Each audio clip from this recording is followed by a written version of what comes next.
അതെ, ഇപ്പോൾ ഒരു വലിയ വിവാദം നടന്നുകൊണ്ടിരിക്കുന്നില്ലേ? ദിയാ കൃഷ്ണയും കൃഷ്ണകുമാറിൻ്റെ മക്കള് അതിനെ ഓസി, OXO എന്ന് പറഞ്ഞിട്ട് ഈ ഇമിറ്റേഷൻ ജ്വല്ലറി വിൽക്കുന്ന എന്തോ ഒരു പ്രസ്ഥാനം നടത്തുന്നുണ്ട് ആ കുട്ടി ഓൺലൈനിലൂടെയൊക്കെ. പിന്നെ അതിനൊരു സ്റ്റോറും ഉണ്ടെന്ന് തോന്നുന്നു. അപ്പോൾ അവിടെ ജോലി ചെയ്തുകൊണ്ടിരിക്കുന്ന കുട്ടികൾ 3 പേരെ അവർ ട്രസ്റ്റ് ചെയ്ത് നിർത്തിയിരിക്കുകയായിരുന്നു. അത് 1 ഇയർ ആയിട്ട് ഉണ്ടെന്നാണ് എനിക്ക് മനസ്സിലായത്. അപ്പോൾ ആ കുട്ടികൾ സാമ്പത്തിക തട്ടിപ്പ് നടത്തിയിരിക്കുകയാണ്. ഇതിൽ ശരിയാണോ തെറ്റാണോ എന്നൊക്കെ ഉള്ളതും അതവർ ചെയ്തത് സമ്മതിക്കുന്ന വീഡിയോ ഒക്കെ ഉണ്ട്, ചെറിയ എമൗണ്ടൊക്കെ. അപ്പോൾ വലുത് എടുത്ത് കാണുമോ ചെറുത് എടുത്ത് കാണുമോ അതൊക്കെ ഇനിയിപ്പം ബാങ്കിൻ്റെ ഡീറ്റെയിൽസ് ഒക്കെ പോലീസ് പരിശോധിക്കാൻ പോവാണ് എല്ലാവരുടെയും. പിന്നെ അതൊക്കെ കൊണ്ട് അതെല്ലാം കഴിഞ്ഞതിന് ശേഷം മാത്രമാണ് എല്ലാം പറയാൻ പറ്റുള്ളൂ. പക്ഷേ പ്രഥമ ദൃഷ്ട്യ ആ കുട്ടികൾ ചെയ്തിട്ടുണ്ടെന്ന് തന്നെയാണ് അനുമാനിക്കുന്നത്. സോ ഇതിൽ എന്താണ് ഒരു പോയിന്റ് നമ്മൾ നോക്കേണ്ടത് എന്ന് വെച്ചാൽ, നമ്മൾ ജോലിക്കാരെ നമ്മൾ ട്രസ്റ്റ് ചെയ്യും. എൻ്റെ കൂടെ എത്രയോ വർഷം ഞാൻ പറഞ്ഞില്ലേ ഒരു കുട്ടി നിന്നിരുന്നു എന്ന് മദ്രാസിൽ. ആ കുട്ടി ഇതുപോലെ എനിക്ക് വളരെ എവിഡൻ്റായിട്ട് അറിയാം. എൻ്റെ വീട്ടിൽ ആരും വന്നിട്ടില്ല, എൻ്റെ വീട്ടിൽ ഞാൻ മാത്രവും മോള് മാത്രമേ ഉള്ളൂ. അപ്പോൾ മോളുടെ ഒരു ഫസ്റ്റ് ബർത്ത്ഡേ, ഏതോ ഒരു ബർത്ത്ഡേ കഴിഞ്ഞപ്പോൾ ഞാനൊരു ചെറിയ, എനിക്ക് ഈ സ്വർണം വാങ്ങിക്കുന്ന ഇത്രയുള്ള ഏകദേശം ഒരു 3/4 പവനോളം വരുന്ന ഒരു, ഇത്രയല്ല അതിൽ കൂടുതലുണ്ട്, 3/4 പവനോളം വരുന്ന ഒരു മാല മോളുടെ സ്കൂളിൽ പോകാൻ നേരത്ത് അഴിച്ച് ഡ്രസ്സിങ് ടേബിളിൽ വെച്ചിട്ട് പോയി. അത് ഒരു ദിവസം അവിടെ ഇരുന്നു, അടുത്ത ദിവസം അവിടെ ഇരുന്നു, 3 ദിവസം അവിടെ ഇരുന്നു, 4 ദിവസം അവിടെ ഇരുന്നു, 5-ാം ദിവസം കാണാനില്ല. ഓക്കെ, അപ്പോൾ എൻ്റെ വീട്ടിൽ ആരും വരുന്നില്ല, ഞാനും മോളും മാത്രമേ ഉള്ളൂ, പിന്നെ ഈ കുട്ടിയും ഉള്ളൂ. അപ്പോൾ 5-ാം ദിവസം അത് കാണാതായിരിക്കുകയാണ്. അപ്പോൾ എനിക്ക് നല്ല പോലെ അറിയാം അവരുടെ വീട്ടിൽ ഒരു വിവാഹം നടക്കുകയാണ്. അപ്പോൾ ആ വിവാഹത്തിന് എന്തോ ഇവർ കടം വാങ്ങിച്ചിട്ടുണ്ട് ആ സ്ത്രീയുടെ അടുത്ത് നിന്ന്. അപ്പോൾ ആ വിവാഹം നടക്കുന്ന കാരണം ഈ പൈസ തിരിച്ചു കൊടുക്കണമെന്നൊക്കെ എന്നോട് പറഞ്ഞ് കുറച്ച് എമൗണ്ട് ഞാൻ കൊടുക്കുകയും അതേപോലെ തന്നെ ആ പെൺകുട്ടിക്ക് അക്ക അതിൽ 20,000 രൂപ എത്ര എന്തോ ഒരു കുറവ് വരുന്നുണ്ട് പൈസയുടെ, പണയം വെക്കാനും ഒന്നുമില്ല ആരുടെയും കയ്യിലെന്ന് പറഞ്ഞു. അപ്പം ഞാൻ എൻ്റെ കയ്യിൽ കിടന്ന വളകൾ കേട്ടോ, ആ 4 വളയാണ് അന്ന് ഞാൻ ഇട്ടിരുന്നതെന്നാണ് എൻ്റെ ഓർമ്മ. ആ 4 ഞാൻ ഊരി കൊടുത്തു. എന്നിട്ട് അവരോട് പറഞ്ഞു, ഇത് പണയം വെച്ചിട്ട് നിങ്ങൾ എന്താണെന്ന് വെച്ചാൽ ചെയ്യൂ. അപ്പോൾ ഈ അവർക്ക് അന്നത്തെ കല്യാണത്തിന് തലേ ദിവസമൊക്കെ ആളുകൾ വരുമ്പോൾ ഇങ്ങനെ മൊഴി എഴുതുക എന്ന് പറയും അവരുടെ ഭാഷയിൽ. അപ്പോൾ അവരെഴുതും, എന്തായാലും ഇത്ര രൂപ കിട്ടും അക്ക, ഞാൻ എടുത്തുകൊണ്ട് തരാമെന്ന് പറഞ്ഞ് ഈ എൻ്റെ വീട്ടിൽ നിന്ന കുട്ടി കൊണ്ടുപോയി. അത് ഇതുപോലെ തന്നെ ഞാൻ കയ്യിലൊന്നും ഇടാതെ എന്തോ കുപ്പികളെ അതാണ്ടൊക്കെ ഇട്ട് ഞാൻ അഡ്ജസ്റ്റ് ചെയ്ത് നടക്കുക കേട്ടോ, കോടതിയിലൊക്കെ പോവണം. അപ്പോൾ എനിക്കാണെങ്കിൽ ഇമിറ്റേഷൻ അത്ര പറ്റില്ല, എന്നാലും ഞാൻ ഈ 1 ഗ്രാമിൻ്റെയൊക്കെ ഒരു പ്രാവശ്യമൊക്കെ ഇടേണ്ടി വന്നിട്ടുണ്ട് കേട്ടോ, ഇല്ല എന്നല്ല. പക്ഷേ ആ സമയത്ത് അങ്ങനെ ഞാൻ ചെയ്തു. ആർക്ക് വേണ്ടിയിട്ടാണ്? ഒരു പെൺകുട്ടിയുടെ വിവാഹം നിന്നു പോകുന്ന അവസ്ഥ വരരുതല്ലോ എന്നോർത്തിട്ട്. ഇത് 2000 ആണ്ടിലാണെന്ന് എനിക്ക് തോന്നുന്നു. അതെ, 2000 ആണ്ടിലാണ്. മോൾക്കൊരു 3 വയസ്സൊക്കെ ഉണ്ടാവുള്ളൂ. അപ്പോൾ ഇതിങ്ങനെ സംഭവിച്ചു കേട്ടോ. ഇങ്ങനെ കഴിഞ്ഞ് കഴിഞ്ഞിട്ട് ഈ 4 ദിവസം കഴിഞ്ഞ് കഴിഞ്ഞപ്പോൾ ഞാൻ ചോദിച്ചപ്പോഴാണ് അവരില്ലൊക്കെ കൊണ്ടുവരാം, അതാ മൊഴിയല്ലേ, പൈസ എല്ലാം ഒന്ന് എണ്ണി തിട്ടപ്പെടുത്തിക്കൊണ്ടിരിക്കുകയാണ്, പല കാര്യങ്ങളും ചെയ്ത് ബാക്കിയുണ്ട്, ഞാൻ നാളെ തന്നെ കൊണ്ടുവരാം. പിന്നെ കൊണ്ട് തന്നു കേട്ടോ. പക്ഷെ ഞാൻ ചോദിക്കേണ്ടി വന്നു. അതെനിക്കൊരു ഇത് വന്നു. ഞാൻ പറഞ്ഞു, ഇതെന്തത് 4 പവനെ നമുക്ക് അങ്ങനെയൊക്കെ അന്ന് നമുക്ക് അത്രയൊക്കെ കൊടുത്ത് ഇവിടെ കളയാൻ പറ്റൂലല്ലോ, കളയുന്ന പോലെയൊക്കെ തന്നെയല്ലേ അതൊക്കെ നമ്മൾ. ശരിയാണ്, ഞാൻ അതിന് സംഭാവനയൊക്കെ വേറെയും കൊടുത്തിട്ടുണ്ടേ. അപ്പോൾ അങ്ങനെ അത് കഴിഞ്ഞു. അപ്പോൾ ആ മാല ആ കുട്ടി അതിനെ കൊണ്ടുപോയി എന്തോ മറച്ചിട്ടുണ്ട്. ഞാൻ എന്താ ചെയ്തതെന്നറിയോ? ഞാൻ കുറച്ച് നേരം സൈലൻ്റായിട്ട് ഇങ്ങനെ ആലോചിച്ചു, എന്ത് വേണം, ഇത് നന്നായി പണിയെടുക്കും, എനിക്ക് പണിക്ക് പോകാൻ, എനിക്ക് ജൂനിയർ ലോയറാണ് ഞാൻ അന്ന്, എനിക്കത് പോകാൻ പറ്റുന്നത് ഈ പെൺകുട്ടി വരുന്നതുകൊണ്ടാണ്. ഇത് എൻ്റെ മിസ്റ്റേക്കാണ്, ഞാൻ അവിടെ വെച്ച് അതിനെ പ്രലോഭിപ്പിച്ചത് എൻ്റെ മിസ്റ്റേക്കാണ്, വേറെ ആരുടെയും അല്ല. 3-4 ദിവസം അവിടെ ഇരുന്നതല്ലേ. അപ്പോൾ അന്ന് മുതൽ ഞാൻ തീരുമാനിച്ചു, ഒന്നും ഇവരുടെ കണ്ണിൽ കാണിക്കരുത്. അങ്ങനെ എന്താന്ന് പറയട്ടെ, എല്ലാവരും ഒരുപോലെ ആയിരിക്കില്ല ചിന്തിക്കുന്നത്. അവർക്ക് ചിലപ്പോൾ അവരുടെ വീട്ടിൽ പെട്ടെന്ന് എന്തെങ്കിലും ഇതുപോലെയുള്ള ആവശ്യങ്ങളൊക്കെ വരും. നമുക്ക് കൊടുക്കുന്ന തുച്ഛമായ വരുമാനത്തിൽ അവരുടെ കാര്യങ്ങളൊന്നും നടക്കുന്നുണ്ടാവില്ലായിരിക്കാം. എന്ന് പറഞ്ഞ് നമുക്ക് അവരുടെ കാര്യങ്ങൾ നടത്താനുള്ള ശമ്പളം കൊടുക്കാൻ പറ്റിയെന്ന് വരില്ല. അവർക്കൊരു മാസം 20,000 രൂപ വേണമായിരിക്കും അവരുടെ പല ആവശ്യങ്ങളുമായിട്ട്. കുട്ടീനെ പഠിപ്പിക്കണം, 2 മക്കളുണ്ട്, അവരെ പഠിപ്പിക്കാനുള്ളത് അത് നോക്കണം, അങ്ങനെയൊക്കെ കുറേ ഉണ്ടാവുമല്ലോ ഇവർക്കും ആവശ്യങ്ങളും കാര്യങ്ങളൊക്കെ. അവർക്ക് 5000 രൂപയെ നമ്മളുടെ വീട്ടിൽ നിന്ന് കൊടുക്കുന്നുള്ളൂ എങ്കിൽ ബാക്കിയുള്ള 15-ന് അവരെവിടെ പോകും? അത്രയില്ല കേട്ടോ, ഞാൻ പറയാണ് വെറുതെ. ബാക്കി ഒരു 10 ഉണ്ടെങ്കിൽ ബാക്കി ഒരു 5-ന് അവരെവിടെ പോകും? ആ സമയത്ത് അവരുടെ ബുദ്ധി ഇങ്ങനെയൊക്കെ പ്രവർത്തിച്ചേക്കാം. പിന്നെ അതൊരു വീട്ടമ്മയാണ്, അവരുടെ വീട്ടിലെ കാര്യത്തിന് വേണ്ടി ചെയ്തിട്ടുണ്ടാവും. അതുകൊണ്ട് അന്ന് മുതൽ ഞാൻ വളരെ കോഷ്യസ് ആണ്. അവരെ പ്രലോഭിപ്പിക്കുന്ന ഒരു വിധത്തിലുള്ള കാര്യങ്ങളും ഞാൻ വയ്ക്കാതെയായി. അതിൽ ഇനിയും ഒരു കാര്യം ഉണ്ടായിരുന്നു. ഒരു ദിവസം ഞാൻ ഈ കമ്പ്യൂട്ടർ ഇങ്ങനെ പിടിച്ചുകൊണ്ട് പോകുന്ന ഒരു ബാഗുണ്ട്, കമ്പ്യൂട്ടറല്ല, ഓഫീസിൽ ഫയലുകൾ കൊണ്ടുപോകുന്ന ബാഗുണ്ട്. അപ്പോൾ അങ്ങനത്തെ ഈ മെഡിക്കൽ റെപ്പിൻ്റെയൊക്കെ ബാഗില്ലേ, അതുപോലത്തെ. അപ്പോൾ അങ്ങനത്തെ ഒരു ബാഗിൻ്റെ അകത്ത് ഒരു ചെറിയ പേഴ്സിലാണ് ഞാൻ പണം വയ്ക്കുക, കുറച്ച് ഇങ്ങനെ. അപ്പോൾ ഞാൻ ചിലപ്പോൾ ഇതുപോലെ ജൂനിയർ ലോയർ ആയതുകൊണ്ട് ആരെങ്കിലുമൊക്കെ വക്കാലത്തൊക്കെ ഒപ്പിടിക്കാൻ വരുമ്പോൾ ഞങ്ങളുടെ സീനിയർ പറയുക, കുട്ടിക്ക് എന്തെങ്കിലും കിട്ടിക്കോട്ടെ എന്ന് പറഞ്ഞ്. ഞാൻ പെട്രോളൊക്കെ അടിച്ച് നല്ല ബുദ്ധിമുട്ടുള്ള സമയം കേട്ടോ ഒന്ന്. അപ്പോൾ പെട്രോൾ അടിക്കാനാവുമല്ലോ എന്ന് പറഞ്ഞിട്ട് അങ്ങനെ എനിക്ക് തരും. അപ്പോൾ എനിക്ക് നന്നായിട്ട് അറിയാം എൻ്റെ കയ്യിൽ 700 രൂപയുണ്ട് അതിനകത്തുനിന്ന്. ഞാൻ കുളിക്കാൻ പോകുമ്പോൾ അത് എപ്പോഴും ആ സെറ്റിയിലാണ് വെക്കുക. ഞാൻ മറന്നുപോയി എന്തോ എടുക്കാനായിട്ട്. ഞാൻ തുറന്ന് വരികയും ഈ കുട്ടി ബാഗ് തപ്പുന്നതാണ് ഞാൻ കാണുന്നത്. മനസ്സിലായോ? അപ്പോഴും ഞാൻ വിചാരിക്കുകയാണ്, എൻ്റെ കുഴപ്പം എന്തിനാണ് ഞാനതവിടെ വെച്ചിട്ട് പോയത്? എനിക്ക് എൻ്റെ റൂമിൽ കൊണ്ടുവന്ന് വെച്ച് ലോക്ക് ചെയ്തിട്ട് കുളിച്ചൂടെ? കാരണം ഇവർ നല്ലൊരു ജോലിക്കാരിയാണ്, മനസ്സിലായോ? ഇതുപോലെ കുഞ്ഞിനെ നോക്കുന്ന ആൾക്കാരെ വേറെ കിട്ടില്ല. അപ്പം ഞാൻ കോംപ്രമൈസ് ചെയ്തു. ഞാനത് പിന്നെയും ഉള്ളിൽ വെച്ചിട്ട് ചെയ്തു. എന്നിട്ട് ഞാൻ എന്തോ ചെയ്തു, കുട്ടിയുടെ കടങ്ങളൊക്കെ ചോദിച്ചു മനസ്സിലാക്കി, എത്ര വേണം നിനക്ക്, എന്താണ് നിൻ്റെ പ്രശ്നം എന്നൊക്കെ മനസ്സിലാക്കി ഞാൻ കുറേശ്ശെ എക്സ്ട്രാ കാര്യങ്ങളൊക്കെ ചെയ്തു കൊടുക്കാൻ തുടങ്ങിയപ്പോൾ അവൾ എന്നോട് ലോയലായി.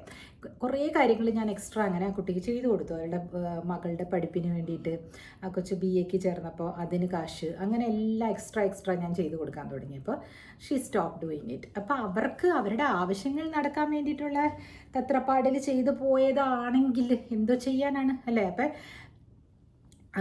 അത് കഴിഞ്ഞ് ഞാൻ അന്ന് ആ 700 രൂപ ഉണ്ടെന്ന് പറഞ്ഞില്ലേ, അത് ഞാൻ ഉള്ളിൽ കൊണ്ടുപോയി നോക്കിയപ്പോൾ അതിൽ 200 ഇല്ല, എടുത്തു കഴിഞ്ഞിരുന്നു. അത് പൂട്ടുന്ന സമയത്താണ് ഞാൻ തുറന്നത്. അങ്ങനെ ഒരു സംഭവം അങ്ങനെ നടന്നിട്ടുണ്ട്. അങ്ങനെ ഇത്രയും കാര്യങ്ങൾ ഞാനിങ്ങനെ ചെയ്യുമ്പോൾ ഒരുപാട് ഇതുപോലെ അതായത് പാവപ്പെട്ടെന്ന് ഞാൻ ഉദ്ദേശിക്കുന്നത് ഇതുപോലെ സാമ്പത്തികമായിട്ട് പിന്നോട്ട് നിൽക്കുന്ന ആളുകളെ പണം കാണിച്ച് പ്രലോഭിപ്പിക്കരുത്. ഒരുപാട് കഷ്ടനഷ്ടങ്ങൾ നമുക്ക് വന്നു ചേരും. അതുകൊണ്ട് ആഭരണങ്ങൾ ഇതൊക്കെ ഇട്ടിട്ട് ഇങ്ങനെ നല്ലതാണോ, എങ്ങനെയുണ്ട് എന്നൊക്കെ ചോദിച്ചാലേ അവർക്കൊരു ആഗ്രഹം ഉണ്ടാവില്ലേ? അവരും പെൺകുട്ടികളല്ലേ, അത് ചെയ്യാൻ പാടില്ല എന്നാണ് എനിക്ക് തോന്നുന്നത്. നിങ്ങൾ അഭിപ്രായം പറയൂ കേട്ടോ. ഒരു സിമ്പിളായിട്ട് നമ്മളും ജീവിച്ച് കാണിച്ചു കൊടുക്കുക. നമുക്കുണ്ട്, ഓക്കെ, അത് ദൈവത്തിൻ്റെ അനുഗ്രഹം എന്ന് വിചാരിക്കുക. അവരോട് ഇതൊക്കെ ഇട്ടിട്ട് എന്താ കൊള്ളാവോ, അങ്ങനെ ഈ നെക്ലസ് നല്ലതാണോ, ഈ കമ്മൽ എനിക്ക് നല്ല, അങ്ങനെ ഒന്നും ചോദിക്കരുത്. അവരായിട്ട് ചിലപ്പോൾ നമ്മളെ ഒന്ന് പൊക്കാനായിട്ട് പറഞ്ഞാൽ എന്ന് പറഞ്ഞിട്ട് അങ്ങ് പോകാനേ പാടുള്ളൂ കേട്ടോ. കൂടുതൽ അവരെ നമ്മൾ ഒരു വേർഡ് പ്രലോഭനം അരുത്. കാരണം ഇതുപോലെ 1-2 ഇൻസിഡൻറ്റ്, അത് കഴിഞ്ഞ് മറ്റേ ആ കുട്ടിയൊക്കെ 12 വർഷം കഴിഞ്ഞ് പോയെന്ന് പറഞ്ഞില്ല, അതൊക്കെ കഴിഞ്ഞ് കഴിഞ്ഞപ്പോൾ ഞാൻ ഇതുപോലെ വേറൊരു പെണ്ണിനെ നിർത്തിയിരുന്നു. അതും ഇതുപോലെ തന്നെ അരവിന്ദിൻ്റെ പേഴ്സിൽ 3000 രൂപ ഉണ്ടായിരുന്നു, ഒറ്റയടിക്ക് എടുത്തുകൊണ്ട് പോയി കളഞ്ഞു. അതിന് ഞാൻ അപ്പം തന്നെ വേണ്ടാന്ന് വെച്ചു കേട്ടോ. കാരണം അതൊട്ടും സേഫ് അല്ല, നമുക്കെന്ന് മനസ്സിലായി. ഞാൻ ഉള്ളപ്പോൾ മാത്രമായിരുന്നു അത് ജോലി ചെയ്തുകൊണ്ടിരുന്നത്. അപ്പം ഞാൻ പുറത്തൊക്കെ പോവുകയാണെങ്കിൽ എല്ലാം പൂട്ടിയിട്ടാണ് പോയിക്കൊണ്ടിരുന്നത്. അപ്പോൾ അതുകൊണ്ട് അത് വേണ്ടാന്ന് വെച്ചു. പിന്നെ വന്നവരൊക്കെ നല്ല സ്ത്രീകളായിരുന്നു, അവരൊന്നും കുഴപ്പമില്ലായിരുന്നു. അവരൊക്കെ നന്നായിട്ട് കിട്ടുന്ന പൈസയ്ക്ക് ജോലി ചെയ്തിട്ട് പോകുന്ന ആളുകളായിരുന്നു. അപ്പോൾ ഇതെല്ലാം നമ്മുടെ ജീവിതത്തിൽ കാണേണ്ടതാണ്. അപ്പോൾ ഈ ഓസിക്ക് പറ്റിയത് എന്തായിരിക്കും എന്ന് വെച്ചാൽ, ഓസി ഇവരെ ട്രസ്റ്റ് ചെയ്തിട്ട് ഈ ഇൻകം ടാക്സിൻ്റെ കാര്യമൊക്കെ വേണമെങ്കിൽ പറഞ്ഞു കാണും.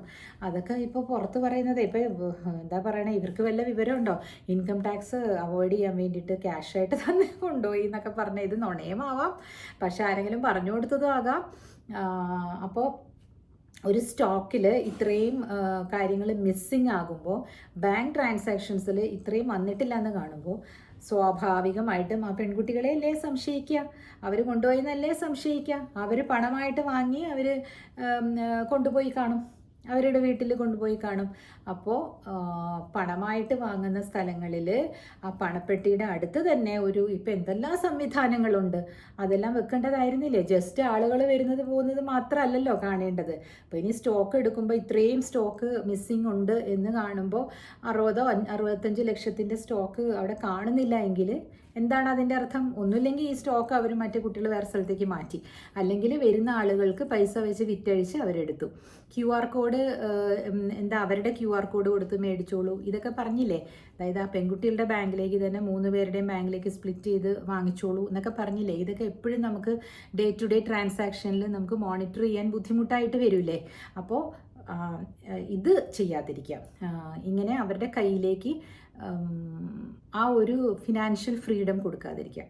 ഇനി ഒരു കാര്യം സംഭവിച്ചത്, ഞാൻ ജോലി ചെയ്തുകൊണ്ടിരുന്ന ഒരു കമ്പനിയിൽ, ഒരു മൾട്ടിനാഷണൽ കമ്പനിയിൽ ലീഗൽ അഡ്വൈസർ ആയിരുന്ന സമയത്ത് അവിടെ ഒരു ഫിനാൻഷ്യൽ ഫ്രോഡ് നടന്നു. ഫിനാൻഷ്യൽ ഡിപ്പാർട്ട്മെൻറ്റിലേക്ക് അവർക്ക് വലിയ വലിയ ട്രാൻസാക്ഷൻസ് അല്ലേ, സിമെൻറ്റ് കമ്പനിയൊക്കെയാണ്. അപ്പോൾ അവിടെ ജോലിക്ക് വന്ന ഒരു വിശ്വസ്തനായ നന്നായി ജോലി ചെയ്യുന്ന ഒരു അയാൾ വന്നിട്ട് ഒരു 1.5 വർഷമായുള്ളൂ. അതിന് മുമ്പ് 10-30 വർഷമായിട്ട് ജോലി ചെയ്യുന്ന ആൾക്കാണ് അതിൻ്റെ കീവേഡും പാസ്വേഡൊക്കെ ഉള്ളത്. ഫിനാൻഷ്യൽ ഡിപ്പാർട്ട്മെൻറ്റിൻ്റെ ഒരു ചെറിയ ഡിപ്പാർട്ട്മെൻറ്റിൻ്റെ ഹെഡ്. കുറേ ഡിപ്പാർട്ട്മെൻറ്റ്സ് ഉണ്ട് ഓരോ യൂണിറ്റ്സിനും. അപ്പോൾ അദ്ദേഹത്തിന് പെട്ടെന്ന് അവരുടെ അച്ഛൻ എന്തോ മരിച്ചിട്ട് സേലം പോകേണ്ടി വന്നു. ഓവർനൈറ്റ് ജേർണി ആയിട്ട് പോയപ്പോൾ ഇവിടുത്തെ ഇതൊന്നും നിൽക്കാൻ പാടില്ലാത്തതുകൊണ്ട് ഇയാൾക്ക് ഇതിൻ്റെ ഈ പാസ്വേഡോ എന്തോ പറഞ്ഞു കൊടുത്തിരുന്നു. അപ്പോൾ ആദ്യത്തെ പ്രാവശ്യം ഇതെല്ലാം കറക്റ്റായിട്ട് ചെയ്തു, ഇയാൾ വന്ന് നോക്കിയൊക്കെ ചെയ്തിട്ടുണ്ടായിരുന്നു. അപ്പോൾ ഈ പാസ്വേഡ് മാറ്റിയില്ല.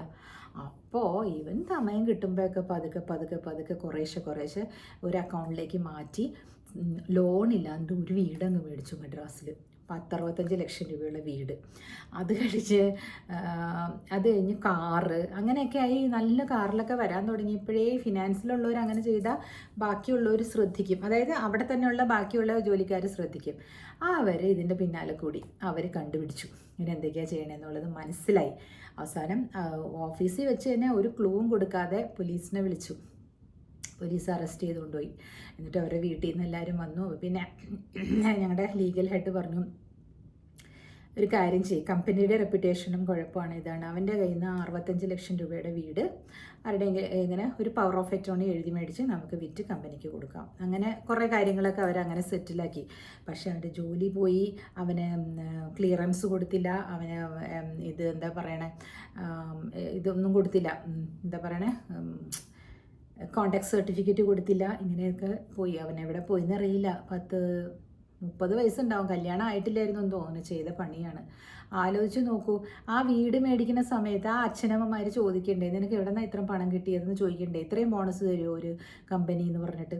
ഇതൊക്കെയാണ് അവിടെ നടന്നുകൊണ്ടിരുന്നത്. ഇതുപോലെ അതായത് നമ്മുടെ മനസ്സ് ഒരു അങ്ങനെ പെട്ടെന്ന് പണം ഉണ്ടാക്കണം, ഇൻസ്റ്റൻ്റായിട്ട് വേണം എന്ന് പറയുമ്പോൾ അതിനുള്ള വഴികൾ തേടും. ജോലി ചെയ്ത് ഇത്രയ്ക്കല്ലേ ഉണ്ടാക്കാൻ പറ്റുള്ളൂ, എത്ര വർഷം ജോലി ചെയ്താലാണ് ഇത്ര ഉണ്ടാക്കാൻ പറ്റുക എന്നുള്ളൊരു കാര്യം വന്നു കഴിഞ്ഞാൽ പോയി. അപ്പോൾ ഈ 3 പേരിൽ എന്ത് ചെയ്യണമായിരുന്നു എന്ന് പറയട്ടെ ദിയ. ഞാനാണെങ്കിൽ എന്താ ചെയ്തിട്ടുണ്ടാവുക, അതിൽ ഒരാളെ അല്ലെങ്കിൽ വേറൊരാളെ ഒരു നല്ലൊരു മാനേജറായിട്ട് റിക്രൂട്ട് ചെയ്യും. കുറച്ച് പഠിപ്പുള്ള, ഇപ്പോൾ സാലറി എനിക്കറിയില്ല അവിടുത്തെ, എന്നാലും ഞാൻ പറയുകയാണ്, ഒരു 45,000 കൊടുത്ത് ഒരാളെ അങ്ങ് വെക്കും.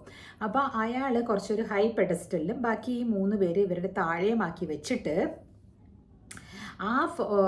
അയാളെ ഭയങ്കര കോൺഫിഡൻഷ്യൽ ആയിട്ടുള്ള കാര്യങ്ങൾ അയാളോട് മാത്രം പറയും കേട്ടോ. അങ്ങനെ വരുമ്പോഴും പ്രശ്നങ്ങളൊക്കെ ഉണ്ടാകാം. എന്നാലും ഈ 3 പേർക്കും മോണിറ്റർ ചെയ്യാൻ വേണ്ടിയിട്ട് ഒരാളുണ്ടെന്നുള്ള തോന്നലുണ്ടാകും. പിന്നെ ഈ ഹൈ പെഡസ്റ്റലിൽ വെച്ചിരിക്കുന്ന ആളില്ലേ, ആ ആൾക്ക് നല്ല സാലറി, അതായത് ഈ 45 ഒക്കെ നല്ലൊരു 5 വർഷത്തേക്ക് എക്സ്പീരിയൻസ് ഉള്ള ഒരു എച്ച് ആർ അതായിരിക്കണം നല്ലത്. HR പഠിച്ച അല്ലെങ്കിൽ മാർക്കറ്റിംഗ് പഠിച്ച് അങ്ങനെ ആരെങ്കിലും എടുക്കുകയാണെങ്കിൽ, അതും ഒരു പുരുഷനാണെങ്കിൽ ഇച്ചിരി കൂടെ നല്ലതായിരിക്കും എന്ന് എനിക്ക് തോന്നുന്നു. കാരണം ഈ 3 പെൺകുട്ടികളെ ഇതാക്കാനായിട്ട്. പക്ഷെ അവിടെയും പ്രശ്നങ്ങൾ വരാം, ഇല്ലെന്നല്ല. പക്ഷെ അറ്റ്ലീസ്റ്റ് ഇതെല്ലാം നമ്മുടെ കൺട്രോളിലാണല്ലോ, എന്താ പറയണേ, CCTV ക്യാമറ ഒക്കെ ഉണ്ടല്ലോ. സോ അവർ ആ ക്യാമറയുടെ പരിസരത്ത് തന്നെ ആയിരിക്കണം എല്ലാ ആക്ടിവിറ്റീസും എന്നുള്ള രീതിയിൽ വെക്കണം. പിന്നെ സ്റ്റോർ റൂമിലും ഒക്കെ ക്യാമറ ഉണ്ടാവുമല്ലോ. സോ ഒരു മാൽ പ്രാക്ടീസും നടക്കാത്ത രീതിയിൽ വെച്ചേ പറ്റുള്ളൂ ഇന്നത്തെ കാലത്ത്. അപ്പോൾ ഇനിയെങ്കിലും ഇതുപോലുള്ള ഓൺലൈൻ ബിസിനസ്സിൽ വേറെ ആൾക്കാരെ വിശ്വസിക്കുന്നവർ we should be very careful. കാരണം പണം എല്ലാവർക്കും അത്യാവശ്യമാണ്. അത് വാൺസ് നീഡ്സ് കഴിഞ്ഞ് കഴിയുമ്പോൾ അവർക്ക് വാൺസായി മാറും. നല്ലൊരു ചുരിദാർ മേടിക്കണം, നല്ലൊരു നെക്ലസ് മേടിക്കണം, ഒരു ചെറിയ ഡയമണ്ട് റിങ് വാങ്ങിക്കണം. ഇതെല്ലാം അങ്ങ് ആഗ്രഹങ്ങളുടെ പട്ടികയിലോട്ട് കയറി വരാൻ തുടങ്ങും. പിന്നെ കണ്ണറിയത്തേ ഇല്ല, അല്ലേ? ഇതാണ് ഇത് ചെറിയവനും വലിയവനും ഒക്കെ ബാധകമാണ്. 10 കോടി രൂപയുടെ വീട്ടിൽ ജീവിച്ചിരുന്ന ഒരു ഹേമലത എന്ന് പറഞ്ഞ ഒരു സ്ത്രീ ഭർത്താവിനെയും മക്കളെയും ഒന്നും അറിയിക്കാതെ ഒരു കേസ് നടത്തിക്കൊണ്ടിരുന്നു അത്ര UK.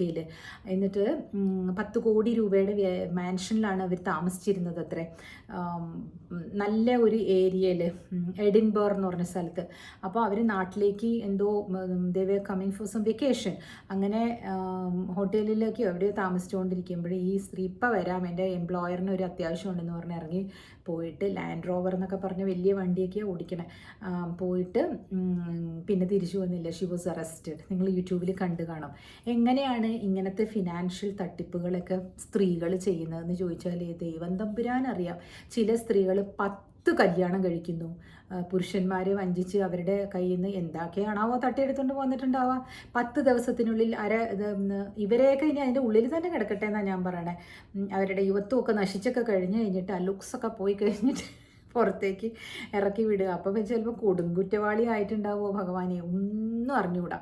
എനിക്ക് ഇത് പറയാനേ അറിയുള്ളൂ. പക്ഷേ ഞാൻ ഈ കൊച്ചു കൊച്ചു സംരംഭങ്ങൾ ചെയ്യുന്നവരോട് ഒരു ചെറിയ റിക്വസ്റ്റാണ്, നിങ്ങൾ ഒരിക്കലും ഫിനാൻഷ്യൽ കാര്യങ്ങൾ അവിടെ ജോലി ചെയ്യുന്നവരെ, 10,000-15,000 രൂപയ്ക്ക് ജോലി ചെയ്യുന്നവരെ 1 ലക്ഷം രൂപയുടെയും 1.5 ലക്ഷത്തിന് മുകളിലോട്ട്, അങ്ങനെ 1 ലക്ഷമാണ് ഒരു ദിവസം വരുന്നതെന്ന് അറിയില്ല, ഒരു ഉദാഹരണത്തിന് പറഞ്ഞാൽ അങ്ങനെയുള്ളവരെ അത് കൈകാര്യം ചെയ്യാനായിട്ട് അവർ പ്രാപ്തരല്ല.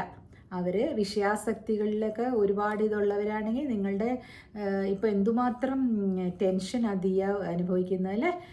2-3 പിള്ളേർക്ക് ജോലി കൊടുത്തതാണ്, ഗർഭിണിയാണ് അല്ലേ, ആ കുട്ടിക്ക് എത്ര സമ്മർദ്ദം ഉണ്ടാകും. അവരുടെ ഒരു ചെറിയ ഒരു മിസ്റ്റേക്ക് ആണല്ലോ അത്. അവർ എന്നും ദിവസവും സ്റ്റോക്ക് എടുക്കാത്തതും ദിവസവും അതൊക്കെ ഈ ഇതിൽ കണ്ടിട്ടില്ലേ, ജ്വല്ലറീസിലൊക്കെ. അതുപോലെ തന്നെയല്ലേ ഇതൊക്കെ. ഏത് ഇതാണെങ്കിലും അതിന് വേണ്ടിയിട്ടൊരു സ്റ്റോക്ക് മാനേജറെ വെക്കണമായിരുന്നു. ഈവൻ പാർലറിലൊക്കെ കണ്ടിട്ടില്ലേ സ്റ്റോക്ക് മാനേജറൊക്കെ ആയിട്ട്.